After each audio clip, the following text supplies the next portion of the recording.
Welcome back students, this is Deepak Dhyani. Last lecture में मैंने आपके लिए सैम्पल पेपर डाला था जो हमारे चैनल द्वारा बनाया गया था, इंफॉर्मेशन टेक्नोलॉजी क्लास 12। तो आज इस वीडियो में आपको इसका सॉल्यूशन दूंगा स्टेप बाय स्टेप। आपने इसको कंप्लीट देखना है स्टार्टिंग से एंड तक। डेफिनेटली आपको बहुत ज़्यादा हेल्प करेगा। जो आपका पेपर है 26 नवंबर को कोड 802 आईटी के लिए। तो स्टार्ट करते हैं जनरल इंस्ट्रक्शन से। तो इंस्ट्रक्शन भी पढ़ना बहुत ज़्यादा जरूरी है आपके लिए। 3 सेक्शन है पेपर में, ए, बी एंड सी। ठीक है, ए में टोटल 6 क्वेश्चन है, आपने 5 क्वेश्चन करने हैं, एम्प्लॉयबिलिटी स्किल्स पे है। और बी सेक्शन में टोटल 25 क्वेश्चन है, तो आपने करने हैं 20 क्वेश्चन। यह है सब्जेक्ट स्पेसिफिक स्किल्स पे हैं। और सब सेक्शन सी में 7 क्वेश्चन है, आपने कोई भी 5 क्वेश्चन करने हैं। ये हैं कॉम्पिटेंसी बेस्ड क्वेश्चन। ठीक है, और सारे करने हैं, मार्क सबके सेम है, 1 नंबर का है। मतलब टोटल आपने जो करने हैं 30 क्वेश्चन करने हैं, हर एक सेक्शन से सेक्शन वाइज करने हैं। तो इसको आपने फॉलो करना ही करना है। आपने ज़्यादा क्वेश्चन नहीं करने हैं, 20 करने हैं तो 20 ही करने हैं, 21 या 22 नहीं करने हैं, इसका आपको लॉस हो जाएगा अदरवाइज। तो स्टार्ट करते हैं सेक्शन ए से, समय हमारे पास बहुत कम है। तो सेक्शन ए में पहला क्वेश्चन है, most of us use dash and dash in addition to words then we speak. ये कह रहा है कि हम बोलने से ज्यादा क्या ज्यादा करते हैं। Most of us use dash and dash in addition to words, शब्दों के अलावा व्हेन वी स्पीक, जब बोलते हैं तो इसमें हम करते हैं जेस्चर एंड बॉडी लैंग्वेज का यूज। तो वर्ड्स एंड जेस्चर नहीं हो सकता है, बॉडी लैंग्वेज एंड पोस्चर नहीं हो सकता है। तो इसमें जो सही आंसर है बी होगा, जेस्चर एंड बॉडी लैंग्वेज। अगला क्वेश्चन है, what will be displayed if the following formula is entered in cell A1 in a spreadsheet application 5 exponent 2, ये जो साइन है एक्सपोनेंट का है, -15 डिवाइड बाई 3 मल्टीप्लाई 7 + 2। तो यहाँ पर आपको एक चीज जानना बहुत ज्यादा जरूरी है। जो आपने ध्यान रखना है, प्रीसीडेंसी का ध्यान रखना है। जो सबसे ज़्यादा प्रीसीडेंसी होती है यहाँ पर एक्सपोनेंट की होती है। फिर जो प्रीसीडेंसी होती है मल्टीप्लाई और डिवाइड की सेम होती है, और प्लस और माइनस की सेम होती है। तो मतलब सबसे पहले हम एक्सपोनेंट वाले पार्ट को सॉल्व करेंगे, फिर मल्टीप्लाई डिवाइड को करेंगे, इसमें से जो भी आपके पास है, फिर हम प्लस माइनस को करेंगे। तो ये क्वेश्चन को लेते हैं और इसको सॉल्व करते हैं। तो क्वेश्चन है 5 एक्सपोनेंट 2 -15 डिवाइड बाई 3 मल्टीप्लाई 7 + 2। ठीक है, तो इसमें क्या करना है, 5 एक्सपोनेंट 2, मतलब इसका मतलब सीधा सीधा मतलब यह है 5 की पावर 2। तो 5 की पावर 2 का मतलब होता है 25 -15 डिवाइड बाई 3 का आंसर आएगा 5 × 7 + 2। ओके, आगे बढ़ते हैं। फिर अगले स्टेप में 25 - 5 × 7 आएगा 35 + 2। ठीक है, फिर अगले स्टेप में 25 ऐसे ही रहेगा। अब प्लस माइनस को सॉल्व करते हैं। अब 35 में से +2 होगा तो माइनस का 33 आएगा, और 25 में से मैं 33 को लेस करूंगा तो माइनस का 8 आएगा। तो ए इज द राइट आंसर। तो आपने स्टेप बाय स्टेप करना है, आराम से करना है। क्वेश्चन चेंज हो सकता है, पैटर्न ऐसा ही रहेगा, यहाँ पर डिजिट बदल सकती हैं, बट जो मेथड यूज हो रहा है यही होगा। डिजिट बदलने से कुछ फर्क नहीं पड़ेगा। तो आपने आराम से करना है, स्टेप बाय स्टेप करना है। Third question, which of the following is not an internal motivational force. क्या इंटरनल मोटिवेशनल फोर्स नहीं है, कह रहा है। गोल्स, नीड्स ये तो हैं, एटीट्यूड्स, फीडबैक। तो फीडबैक इंटरनल मोटिवेशनल फोर्स नहीं है। Okay, fourth question, which of the following is not a built in aggregate function in SQL। तो एग्रीगेट फंक्शन होते हैं 5। पहला होता है सम, फिर होता है मैक्स, फिर होता है मिन, फिर होता है AVG, और फिर होता है काउंट। तो इन पांचों के अलावा और कोई एग्रीगेट फंक्शन नहीं होता है। तो AVG है, मैक्स है, टोटल नहीं होता है, काउंट होता है। तो आंसर क्या होगा, not in A built in aggregate function. अगर देखो, अगर आपको बेसिक पता है ना, ये जो क्वेश्चन है अलग अलग टाइप का आ रहा है, कभी आ सकता है कि कौन सा इसमें एग्रीगेट फंक्शन है। आपको बेसिक पता होना ज़्यादा जरूरी है कि 5 एग्रीगेट फंक्शन कौन से हैं या एग्रीगेट फंक्शन कौन से हैं। तो ये 5 फंक्शन हैं, इसके अलावा और कोई एग्रीगेट फंक्शन नहीं है MySQL में। तो ये आपने ध्यान देना है और आराम से करना है, बेसिक पता कर लो। और MCQ तो बदल सकते हैं, क्वेश्चन बदल सकते हैं, इससे फर्क नहीं पड़ता है। Question 5th, which of the following is a source of motivation. कौन सा है सोर्स कह रहा है मोटिवेशन का? Books, music, expensive ideas, all of the above. तो ये सारे के सारे हैं, किताब होती हैं, म्यूजिक होता है, एक्सपेंसिव आइडियाज होता है, तो आंसर होगा ऑल ऑफ द अबव। आगे बढ़ते हैं question 6, dash is feeling extremely nervous and worried because you believe that other people do not like you और are trying to harm you. तो इसका पहला है पैरानॉइड, ये ए गलत हो गया यहां पर। दूसरा है एंटी सोशल, सी है नार्किसिस्टिक और डी है डिपेंडेंट। तो इसका आंसर होगा paranoid. Okay, section A complete हो गया है। कोई 5 क्वेश्चन करने हैं, फिर से आपको मैं याद दिला रहा हूं। सेक्शन बी में आते हैं, answer any 20 questions out of the given 25 questions. ठीक है, 20 क्वेश्चन करने हैं, हर एक का जो मार्क्स है वो 1 है। Question 7, applications that can be accessed via A web browser over internet is called. जो वेब ब्राउजर से चलते हैं उनको क्या कहते हैं? ऐसे एप्लीकेशंस को internet application, web based application, online application, browse application. तो ये कहलाते हैं web based application. B is the right answer. 8th question, which operator is used to compare a value to a specified list of values. ठीक है, तो any तो होता नहीं है, बिटवीन रेंज में काम करता है, ऑल नहीं होता है, इन काम करता है जब आपके पास स्पेसिफाइड लिस्ट ऑफ वैल्यूज होती है। ये कहाँ पर काम करता है मैं आपको समझाता हूँ थोड़ी सा।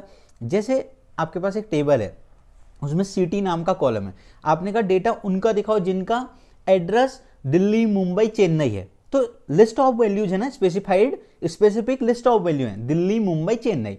तो यहां पर इनका यूज होता है, तो इन सही आंसर होगा।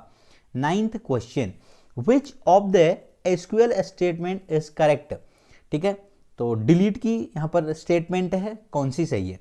तो आपकी जानकारी के लिए मैं बताना चाहता हूं, डिलीट के साथ कभी भी एस्टेरिस्क नहीं आता है। तो पहला तो ऐसे गलत हो गया। अब delete serial number comma name from book. तो डिलीट जो है डेटा को डिलीट करता है, कॉलम को डिलीट नहीं कर सकता है। तो सीरियल नंबर और नेम क्या है, इसके कॉलम है, तो ये डिलीट नहीं हो सकते हैं। तो डिलीट फ्रॉम बुक ये सही आंसर होगा, क्योंकि ये पूरा का पूरा डेटा क्या कर देगा, डिलीट कर देगा। तो ये था इसका सी आंसर। आगे बढ़ते हैं 10th क्वेश्चन आपकी स्क्रीन पर, विच of the following require financial online transaction. किसमें होती है फाइनेंशियल ऑनलाइन ट्रांजैक्शन की जरूरत? Online tutorial, social media, email, online reservation system is the right answer D. हम जो ऑनलाइन ट्रांजैक्शन करते हैं रिजर्वेशन में यूज करते हैं। 11th क्वेश्चन आपकी स्क्रीन पर, OCPD स्टैंड्स फॉर। ठीक है, OCPD स्टैंड्स फॉर। मैंने इस टाइप के क्वेश्चन पूरा MCQ डाला हुआ है, पूरा एक वेब बेस्ड पे भी एक वीडियो बना रखी है, एक एम्प्लॉयबिलिटी पे भी, तो आपको डिस्क्रिप्शन में लिंक मिल जाएगा, पूरा आप देख लेना। क्वेश्चन बदल सकते हैं, तो अभी तो यहाँ पर यही है, तो ध्यान देना है सभी पे आपने। तो इसकी जो फुल फॉर्म होती है ओबेसेशन कंपल्सिव पर्सनैलिटी डिसऑर्डर होती है। ठीक है। 12th question, which command is use for the table definition in MySQL। इसको दूसरे शब्दों में कह सकता हूँ कि मैं टेबल का स्ट्रक्चर कैसे देख सकता हूँ, how can we show the table structure. तो इसमें होता है DESC टेबल नेम, बिल्कुल सही है। डिस्क्राइब टेबल नेम, ये भी सही है।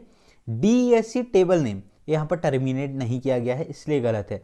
तो आंसर जो होगा both A and B is the right answer, क्योंकि इन दोनों का काम क्या है, टेबल के स्ट्रक्चर को शो कराना। In question, Hema wants to delete the records where name having at least 4 characters from the table student having field name class discount identify the correct command. ये कह रहा है कि हेमा डिलीट करना चाहती है रिकॉर्ड जिनके नाम में 4 कैरेक्टर हैं। कितने कैरेक्टर हैं? 4 कैरेक्टर हैं। अब ये नहीं कह रहा है कि कहां से स्टार्ट हो रहा है कहां पर खत्म हो रहा है, ठीक है, पैटर्न मैचिंग का क्वेश्चन है। ये कह रहा है जिसके नाम में 4 कैरेक्टर हैं उनका रिकॉर्ड डिलीट करना है, ठीक है। तो देखते हैं, delete from student where name like, ठीक है, नेम लाइक तो ठीक था, तो इसमें एक तो सिंगल कोट से नहीं है इसलिए गलत हो गया, दूसरा इसमें ये परसेंटेज का साइन था इसलिए गलत है। अब देखते हैं बी, डिलीट स्टूडेंट, तो इसमें तो फ्रॉम गायब है, आगे जाने की जरूरत नहीं है, तो ऐसे ही गलत हो गया है। अब तीसरा देखते हैं C, delete from student where name like double quotes 4 time underscore, ये सही आंसर है, ठीक है।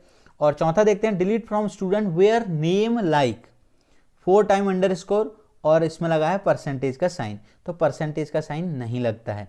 आपको देखो, अगर आपसे ये पूछता जिसके नाम में 6 कैरेक्टर हैं 5 कैरेक्टर हैं, ठीक है, तो उसमें आपको सिंपल क्या करना है, उतनी बार अंडरस्कोर लगा देना है सिंगल कोट्स में।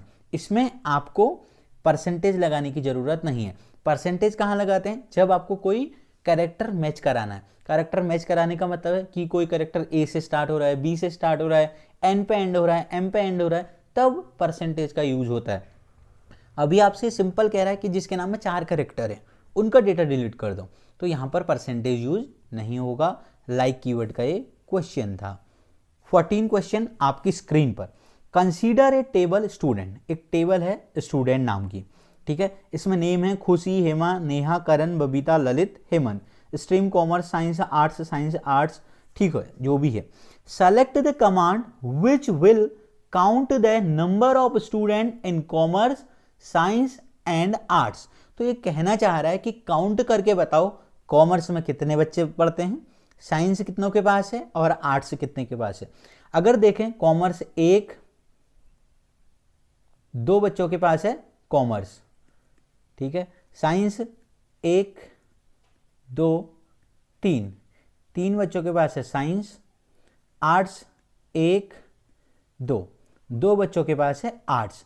तो देखो हमें यहां पर क्या करना पड़ रहा है, ग्रुप बनाने पड़ रहे हैं, ठीक है। जैसे स्कूल में बच्चे हैं, आपने कहा कि भाई साइंस वाले इधर खड़े जाओ, आर्ट्स वाले इधर खड़े जाओ, कॉमर्स वाले इधर खड़े हो जाओ, तो आपने क्या बना दिया, उनके पर्टिकुलर ग्रुप बना दिए। तो ऐसे ही हम भी यहाँ पर क्या बना रहे हैं, ग्रुप बना रहे हैं। जब भी हम ग्रुप बाय कीवर्ड का यूज करते हैं, यहाँ पर जो कीवर्ड यूज हो रहा है वो होगा ग्रुप बाय, ठीक है। जब भी हम ग्रुप बाय का यूज करते हैं वेयर का यूज नहीं होता है, ग्रुप बाय के साथ वेयर यूज नहीं होता है।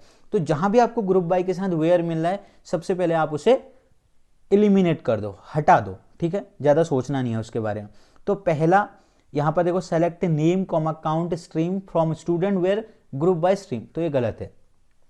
अब चलते हैं बी पे, तो देखते हैं बी का क्या है। बी, तो select name comma count, count किसको करो, स्ट्रीम को, फ्रॉम स्टूडेंट टेबल से ग्रुप बाय स्ट्रीम, तो ये सही होगा, ठीक है। आगे देखते हैं और क्या हो सकता है, select name comma count stream from student order by stream, तो भाई ऑर्डर तो हमने करना ही नहीं है, ऑर्डर बाय तो वहां पर यूज होगा जब आपने नाम को असेंडिंग या डिसेंडिंग ऑर्डर में करना होता, तो ये बिल्कुल गलत हो गया। इसलिए 4 के 4 का ऑप्शन का मतलब पता होना चाहिए आपको। तो डी क्या है, select name comma count name, भाई काउंट तो हमने किसको करना है, स्ट्रीम को करना है, तो यहां पर ये इसलिए गलत हो गया, तो ये 4th आंसर इसलिए गलत है। जो सही आंसर है वो है B. 15 question, identify the DDL commands from the following, तो ये कह रहा है कि डीडीएल कमांड्स कौन सी है। डीडीएल की फुल फॉर्म होती है डेटा डेफिनेशन लैंग्वेज और डीएमएल की होती है डेटा मैनिपुलेशन लैंग्वेज, ठीक है, डीडीएल और डीएमएल। तो अब जान लेते हैं यार डीडीएल और डीएमएल में कौन सी क्वेरी आती है। डीडीएल में वो क्वेरी आती हैं जो डेटाबेस या टेबल का स्ट्रक्चर बनाने का काम करती हैं, जैसे क्रिएट, ऑल्टर और ड्रॉप, ठीक है। और डीएमएल में आती है आपकी सेलेक्ट, इंसर्ट, अपडेट और डिलीट, ठीक है। तो कैसे पहचाने सर, अभी भी हमें समझ में नहीं आया, तो मैं आपको सीधा बताता हूं इसका फंडा क्या है, इजी जो तरीका है।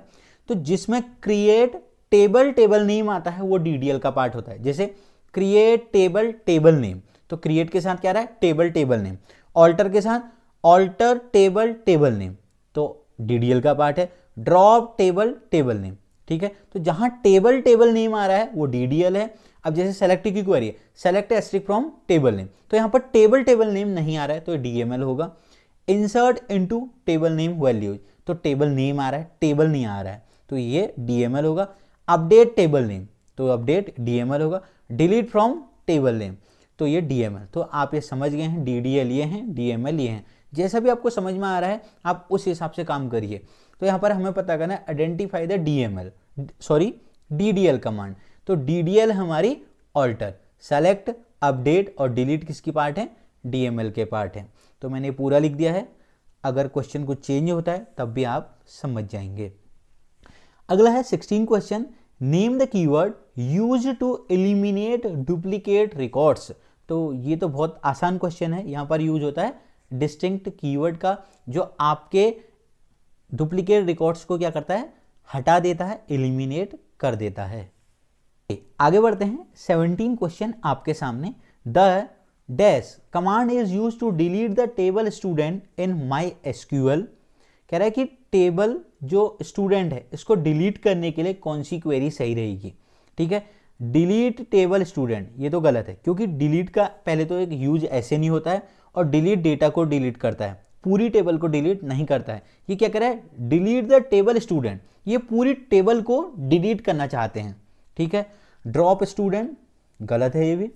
तो ड्रॉप टेबल नेम होता है, तो ड्रॉप टेबल का नेम है स्टूडेंट, तो C is the right answer. Delete student भी गलत है, ये भी गलत है, ये भी गलत है, तो C सही आंसर है।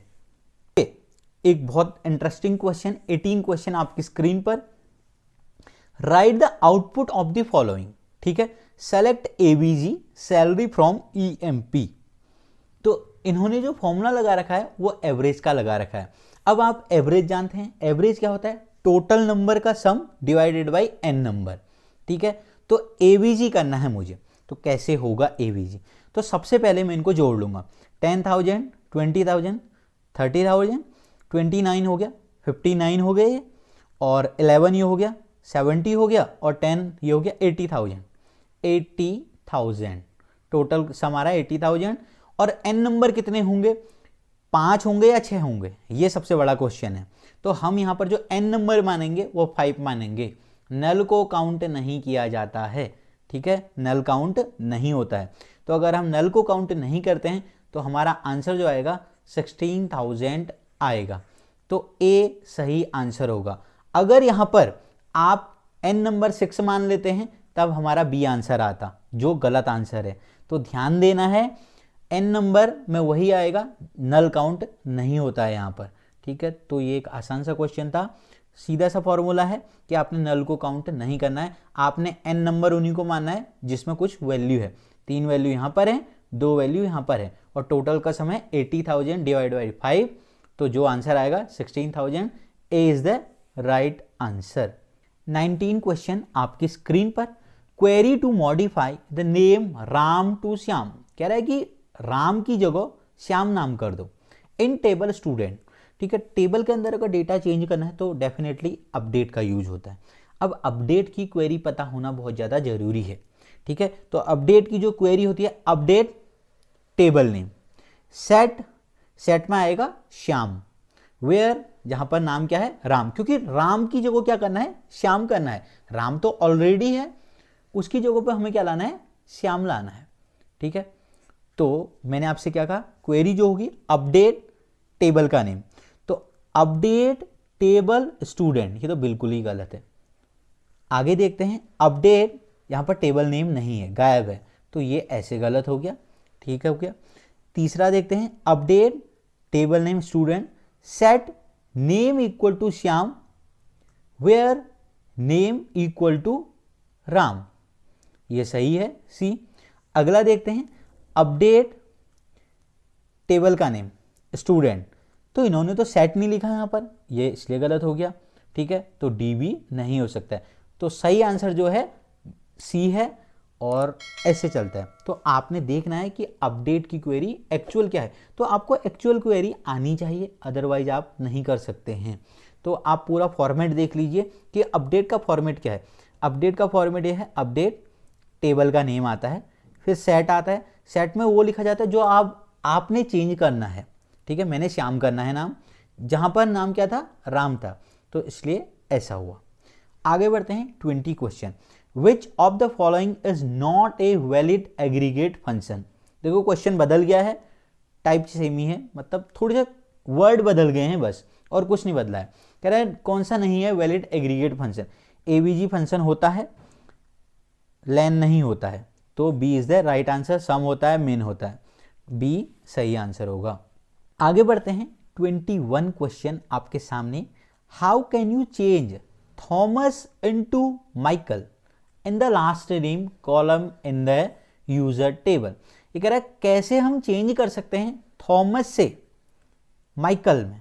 ठीक है, तो सेट क्या करना है हमें, भी माइकल करना है। ठीक है, और कुछ नहीं करना है।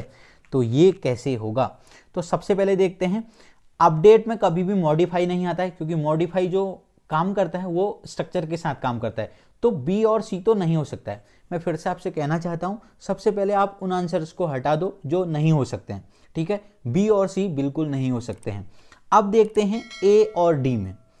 तो अपडेट टेबल का नेम है user, set last name Thomas. भाई थॉमस तो पहले है, हमें सेट अब क्या करना है, माइकल करना है, और इंटू भी नहीं होता है, ये भी गलत हो गया है। तो यहाँ पर एक तो ये गलती थी और एक इंटू वाली गलती थी, तो इसलिए ये गलत हो गया। आगे बढ़ते हैं, अगला डी है, update table name user, set last name क्या कर दीजिए, Michael, where last name equal to Thomas जिसका है, तो D is the right answer. 22 आपके सामने। 22 है, which of the following statement is correct to display all the cities with the condition temperature and humidity whose humidity is in the range of 60 to 75, जिसकी humidity 60 से 75 के बीच में है। Range वाला question है, बिटवीन का, फ्रॉम द वेदर टेबल। तो कौन सा सही होगा, तो select asterisk from weather where humidity in 60 to 75। इनमें तो स्पेसिफिक कंडीशन आती, अगर ऐसा लिखा रहता 60, 61, 62, 63, मतलब 75 तक, तब ये सही हो सकता था। ऐसा नहीं लिखा है अभी, तो गलत है ये। आगे बढ़ते हैं, select asterisk from weather where humidity between 60 and 75, बिल्कुल सही है। सी गलत क्यों हुआ बता देता हूं, select asterisk from weather where humidity not in, जिसकी ह्यूमिडिटी नहीं है 60 एंड 75, ये तो लिखने का ही तरीका गलत है। Select asterisk from weather where humidity not between, जिनकी ह्यूमिडिटी नहीं है 60 से 75, तो हमको तो ये चाहिए जिनकी ह्यूमिडिटी 60 to 75 है, तो ये इसलिए गलत हो गया। तो जो सही आंसर है वो बी है। आगे पहुंचते हैं 23 पे। 23 में आपको एक टेबल दी गई है, ईयर और प्रोडक्शन नाम के दो कॉलम हैं। ईयर है इसमें 2008, 9, 10, 11, 12, 8 to 12 ईयर है, और प्रोडक्शन का ये लिखा गया है। तो Gita wants to calculate the sum of the years 2008 to 12, help her select the correct SQL command for it. मतलब इन्होंने सम काउंट करना है, ठीक है, 2008 से 2012 तक के लिए। तो जब सम हम यूज करते हैं तो यहाँ पर सम फंक्शन का यूज होगा, ठीक है। टोटल नाम का कोई फंक्शन नहीं होता है, तो टोटल नहीं हो सकता है, एवरेज नहीं हो सकता है, सब टोटल नाम का कोई फंक्शन नहीं है, तो एक आसान सा आंसर निकल के आता है सी, सेलेक्ट सम प्रोडक्शन का फ्रॉम फैक्ट्री टेबल से, तो सी आंसर होगा। 24 पे, तो 24 कह रहा है which of the following is disadvantage of online reservation system. क्या डिसएडवांटेज है, नुकसान है ऑनलाइन रिजर्वेशन सिस्टम का, देखते हैं फिर। It consumes very less time for booking tickets, ये तो फायदा हो गया। अगला देखते हैं, it is convenient as user can book ticket from anywhere, ये भी एक फायदा है कि मतलब हम टिकट कहीं से भी कर सकते हैं, कोई भी प्लेस से, घर से, ऑफिस से, ठीक है। तीसरा है C, user must have understanding of computer for reservation, ये हो सकता है। देखो ये नुकसान है क्योंकि जिनको कंप्यूटर चलाना नहीं आता या जो पढ़े लिखे नहीं हैं वो कंप्यूटर मतलब ऑनलाइन रिजर्वेशन नहीं कर सकते, ट्रेन बुक नहीं कर सकते, तो ये नुकसान है उनके लिए। और चौथा है user can avail the special discount scheme provide by the service provider. तो जो आंसर होगा वो सी होगा। 25 question, consider a table coaching having fields, city name, enrolments. Seeker wants to display the data of the above table in ascending order of enrollments। कह रहा है कि enrollments को Seeker ascending order में दिखाना चाहता है। अब जब भी ऑर्डर की बात होती है तो इसमें ऑर्डर बाय कीवर्ड का यूज होता है, ठीक है। और जो बाय डिफॉल्ट आपका ऑर्डर होता है वो होता है असेंडिंग, ठीक है। अब इसमें आप ASC लिखो या ना लिखो तो आपका बाय डिफॉल्ट असेंडिंग में ही डेटा आएगा। तो पढ़ लेते हैं। Select asterisk from coaching order by enrolments ASC। तो ASC लिखने से होता है असेंडिंग में आपका डेटा आ जाता है, तो पहला सही है। Select asterisk from coaching order by enrolments DESC। DESC का मतलब होता है डिसेंडिंग, तो डिसेंडिंग में तो हमें चाहिए नहीं, हमें चाहिए असेंडिंग में, तो ये गलत हो गया है। तीसरा है select asterisk from coaching order by enrolments. तो मैंने आपको बताया था बाय डिफॉल्ट जो ऑर्डर होता है वो असेंडिंग होता है, चाहे हम लिखें या ना लिखें वो असेंडिंग में ही होगा, तो तीसरा सही है। चौथा select asterisk from coaching order by enrolments ascending. Ascending नाम का कोई कीवर्ड अवेलेबल नहीं है MySQL में, ये भी गलत हो गया है। तो जो सही है पहला और तीसरा है, तो C is the right answer. फिर से एक अच्छा क्वेश्चन आ गया है, 26 क्वेश्चन आपकी स्क्रीन पर। An attribute A of data type char. एक एट्रीब्यूट A है, उसका डेटा टाइप क्या है, char. 20 has the value Anshika. उसमें क्या वैल्यू है, A में वैल्यू है और इसका टाइप है कैर और वैल्यू है Anshika. Okay, the attribute B of data type varchar. B में टाइप है वेर कैर और नाम है हर्षिता। ओके, अब आगे देखते हैं। How many characters are occupied in attribute A and attribute B। कि ये एट्रीब्यूट A और एट्रीब्यूट कितना ऑक्यूपाई करेगा। ये क्वेश्चन बहुत बार आया है सैंपल पेपर में, बहुत जगह देखा मैंने। तो आपने ये पता करना है कि कैर और वेर कैर में क्या डिफरेंस होता है। जो कैर होता है ना, जितनी भी आप इसको मेमोरी देते हैं ये सारी की सारी मेमोरी अपने पास रख लेता है, कुछ भी आपको वापस नहीं देता है। और वेर कैर क्या करता है, जितनी मेमोरी की इसको जरूरत होती है उतना यूज करता है और बाकी की मेमोरी क्या कर देता है, आपको वापस कर देता है या रिवर्स कर देता है, ठीक है, या फ्री कर देता है। तो देखते हैं। अब ए का जो डेटा टाइप है कैर है, तो अंशिका में जितने भी कैरेक्टर हैं, 4 हैं, 6 हैं, 7 हैं, वैसे यहाँ पर 7 कैरेक्टर हैं, ठीक है, कैरेक्टर 7 हैं और दिया हमने कितना है 20, तो ये कुछ भी वापस नहीं करता है। तो जो आंसर 20 से स्टार्ट हो रहा है वो आंसर होगा, तो ये हो सकता है बी। आगे देखते हैं। वेयर केयर क्या है, जितना इसको जरूरत है उतना ही यूज करता है, बाकी का क्या करता है, फ्री कर देता है। तो हर्षिता में कितने कैरेक्टर हैं, 3, 2 5 और 3 8 कैरेक्टर हैं, तो 20,8 होगा, क्योंकि वेयर केयर ने जो 12 बचा था उसके पास स्पेस वो मेमोरी वापस कर देगी, तो बी सही आंसर होगा। तो सिंपल फंडा है, केयर में क्या होता है, जितनी भी मेमोरी की इसको जरूरत होती है या नहीं होती है सारी की सारी अपने पास ले लेता है, अगर हमने इसे असाइन कर दिए। वेयर केयर क्या है, एक बहुत सही डेटा टाइप है, जितनी जरूरत होती है उतना ही लेता है, बाकी क्या कर देता है, स्पेस फ्री कर देता है, मेमोरी एलोकेट कर देता है।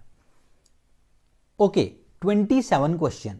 Rajat is compiling a detailed list with a clear description of application features of his project and recognize the limitation that are placed on the project.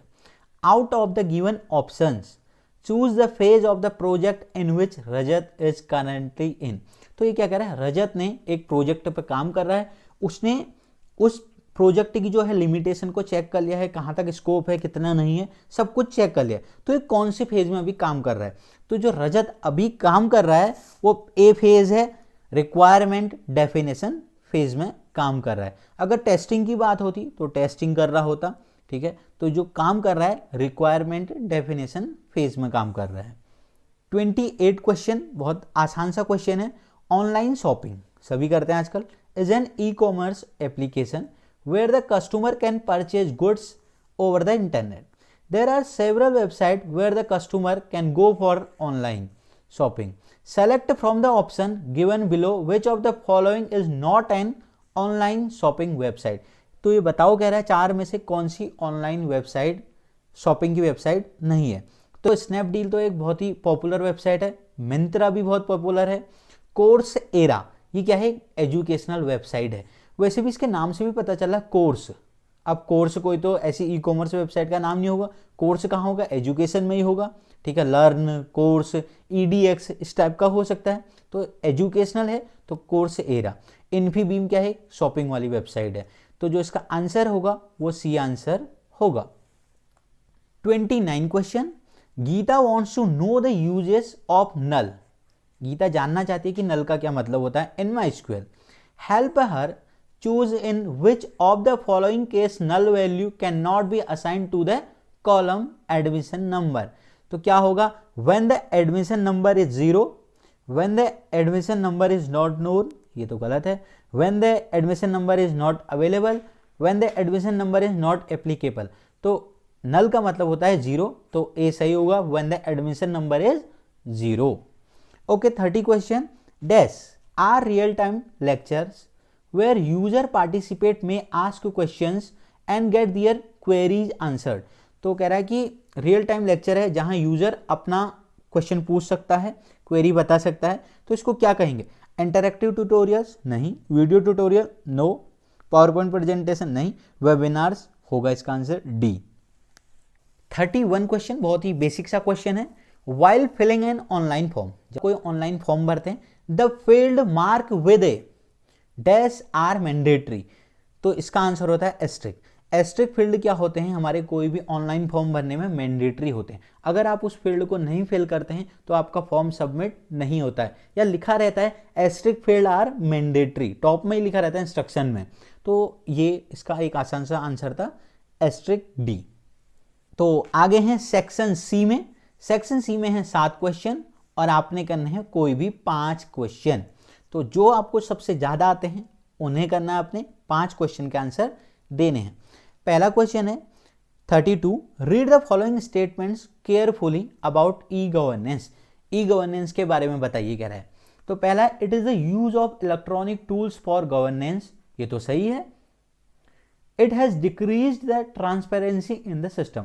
तो ट्रांसपेरेंसी तो कम नहीं हुई जब से ई गवर्नेंस है, और भी जो भी आज सरकार की योजनाएं हैं हम उन्हें चेक कर सकते हैं, तो ट्रांसपेरेंसी डिक्रीज नहीं हुई है। E governance empowers the citizens socially and economically, ये भी सही है। तो पहला सही है अभी तक, तो तीसरा सही है, ठीक है। चौथा है, it enables citizens to access information after paying money. पैसे तो नहीं पड़ते हैं। तो जो सही है पहला और तीसरा है, तो देख लेते हैं। तो C is the right answer, both first and third are correct. तो ये जो कॉम्पिटेंसी बेस्ड क्वेश्चन है, आराम से आपने पढ़ना है तब आंसर देना, बहुत जल्दीबाजी में मत देना।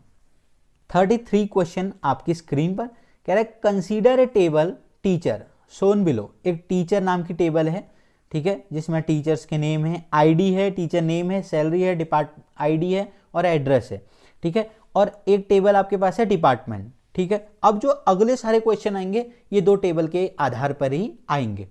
तो कह रहा है तो पहला क्वेश्चन है, choose the correct query to display the number of teachers having salary 20,000 और 30,000। तो कौन सा सही है, 4 आंसर हैं, आपने आराम से पढ़ना है। जिसकी सैलरी 20,000 या 30,000 है, तो select salary, count salary from teacher, group by salary, having salary in 20,000, 30,000। तो एक तो ये सही है। दूसरा देखते हैं, दूसरा है select salary count salary from teacher group by salary where. मैंने आपको एक बार पहले भी बताया था, ग्रुप के साथ कभी भी वेयर नहीं आता है, तो ये इसलिए गलत हो गया है। आगे कुछ नहीं चेक करना है अब। तो अगला देखते हैं, select salary count salary from teacher group by salary having salary equal to 20,000 and salary equal to 30,000। तो हमसे तो क्वेश्चन में कहा गया है जिसकी सैलरी 20,000 या 30,000 है और है, ठीक है, तो ये इसलिए गलत हो गया है। तो एंड का मतलब होता है दोनों सही होने चाहिए, और का मतलब होता है या तो 20,000 हो या 30,000 हो, तो तब काम हो जाता है। तो तीसरा गलत है। चौथा क्या है, select salary comma count salary from teacher group by salary having salary equal to 20,000 और सैलरी इक्वल टू 30,000। तो चौथा सही है, पहला सही निकला एक और चौथा। तो देख लेते कोई ऐसा आंसर है। Yes, D is the right answer, first and fourth. तो ये है कंसीडर द टेबल टीचर, ठीक है, गिवन इन क्वेश्चन 33 में है ये। Choose the correct query to display teacher detail whose salary greater than 30,000, जिसकी सैलरी क्या है 30,000 से ज़्यादा है। 30,000 से ज़्यादा का मतलब है 30,000 इंक्लूड नहीं होगा, 31 से स्टार्ट होगा, ठीक है। तो कौन सा सही है, select asterisk from teacher where salary greater 30,000, तो ये सही है। अब इनको देख लेते हैं गलत क्यों हो रहा है। Select asterisk from teacher where salary greater और इक्वल टू 30,000, इसलिए गलत हुआ। अगर यहाँ पर ग्रेटर और इक्वल टू लिखा रहता तब ये सही हो जाता, तो इसलिए गलत हो गया। ये क्या कह रहा है, select asterisk from teacher where salary equal to 30,000, ये तो बिल्कुल गलत है। ये तब दिखाएगा जब ये जिसकी सैलरी 30,000 है वहां पर सही काम करेगा, तो इसलिए गलत हो गया है। ये क्या कह रहा है, select asterisk from teacher where salary not equal to, तो ये उनकी सैलरी दिखाएगा जिनकी सैलरी 30,000 नहीं है, ठीक है। तो मतलब 29,000 को भी दिखा सकता है, 28 को भी, 30,000 को नहीं दिखाएगा, और उससे ऊपर भी नीचे भी सबको दिखा सकता है, तो ये इसलिए गलत हो गया। तो आपको सबका पता होना चाहिए, आराम से करना है, ध्यान से करना है। 35 क्वेश्चन आपकी स्क्रीन पर। ये कह रहा है consider the table teacher given in question 33। Shreya wants to add a new record, एक नया रिकॉर्ड डालना चाहती हैं Shreya, to the table. Choose the correct query from the for the same, एक रिकॉर्ड डालना है इन्होंने। तो अब इंसर्ट का हमको क्वेरी जानना है, बहुत ज़्यादा जरूरी है। जो इंसर्ट की क्वेरी होती है, इंसर्ट इनटू टेबल नेम, फिर होता है वैल्यूज। तो ऐसा कहीं है तो ए में है insert into table name teacher values, तो ये सही है। अब इधर देखते हैं, इधर क्या करता है, insert into table teacher values, तो ये टेबल गलत था यहाँ पर, इसलिए गलत हो गया है, तो बी इसलिए गलत। इंसर्ट इनटू टेबल नेम यहाँ पर से गायब है, ये इसलिए गलत हो गया, तो यहाँ पर गायब हो गया। इंसर्ट इनटू टेबल नेम, तो बहुत सारी चीज़ें गायब हैं इधर, तो डी इसलिए गलत हो गया। तो जो सही आंसर है वो 35 का ए है। बढ़ते हैं 36 पे पहुंच गए हैं हम। 36 consider the table teacher and department given in question 33। Rima wants to display teacher name and department name of all teachers having salary less than 50,000। तो कह रहा है जिसकी सैलरी क्या है 50,000 से कम है, ठीक है। तो चेक करते हैं। तो ये कह रहा है select teacher name comma department from teacher comma department, दो टेबल से डेटा आ रहा है, teacher comma department, where teacher dot I D equal to department dot I D और सैलरी लेस 50,000। तो और यहां पर गलत आ गया है, क्योंकि ये कह रहा है कि जिनका टीचर की आईडी और डिपार्टमेंट की आईडी एंड सैलरी क्या होनी चाहिए, लेस 50 होनी चाहिए, तो और नहीं आएगा।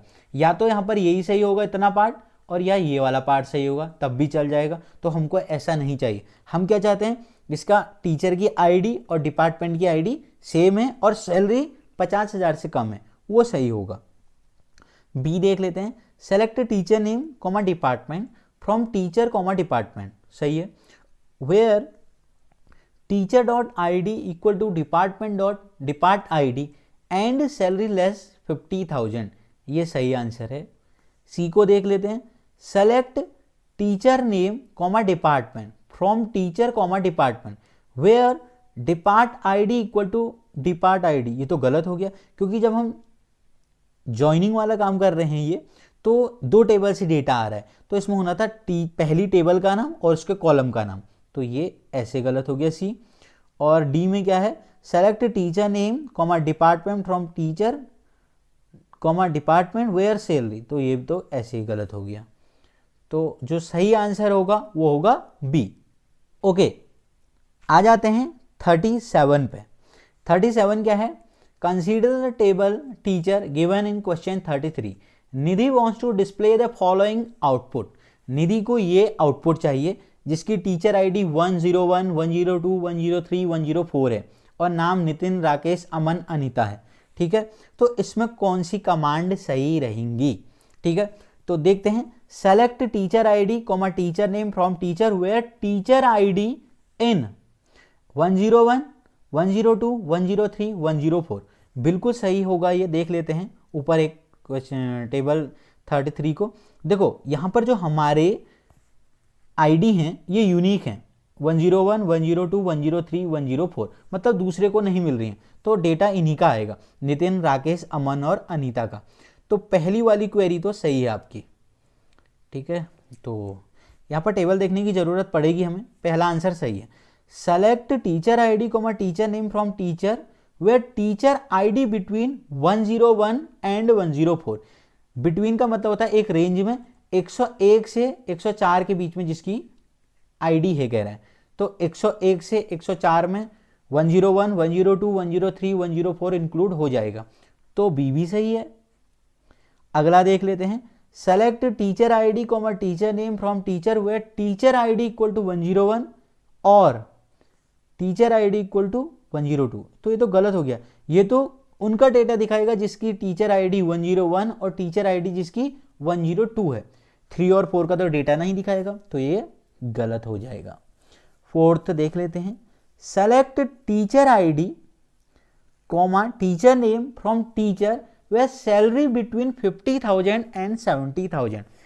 हो सकता है सही, जिनकी सैलरी 50 से 70 के बीच में है, तो 50 से 70 के बीच में नितिन, राकेश, अमन और अनीता की सैलरी होनी चाहिए और किसी की नहीं होनी चाहिए। तो टेबल देखनी पड़ेगी 33। सैलरी कॉलम ये दिखाई दे रहा है। तो देखो नितिन की सैलरी है 70, ठीक है, राकेश की 50 है, 50 से 70 के बीच में चाहिए, अमन की 50 है, अनीता की 60 है, 50 से 70 के बीच में है सबकी। अब किसी की नहीं होनी चाहिए। मीनाक्षी की कितनी है? 30 है और अमित की 20 है, प्रियंका की 15 है, नीमा की 25 है। तो हमारा जो आंसर हो सकता है ये भी हो सकता है, फोर्थ आंसर भी हो सकता है। तो इसमें जो आंसर होंगे हमारे, एक तो है पहला, दूसरा और चौथा। तो C is the right answer. First, second and fourth are correct. तो 3 आंसर इसमें सही हो सकते हैं। अगर वहां पर 50 से 70 और किसी की भी सैलरी होती तो ये चौथा वाला आंसर सही नहीं होता। Last question 38। E business offers advantages and opportunity, there are also risk and barriers, these include violation of customer privacy. ये सही है। Spikes causing website to fail at peak times, सही है। Internet hackers pertaining company security, ये भी सही है। तो जो इसका आंसर होगा ऑल ऑफ दी अबव होगा।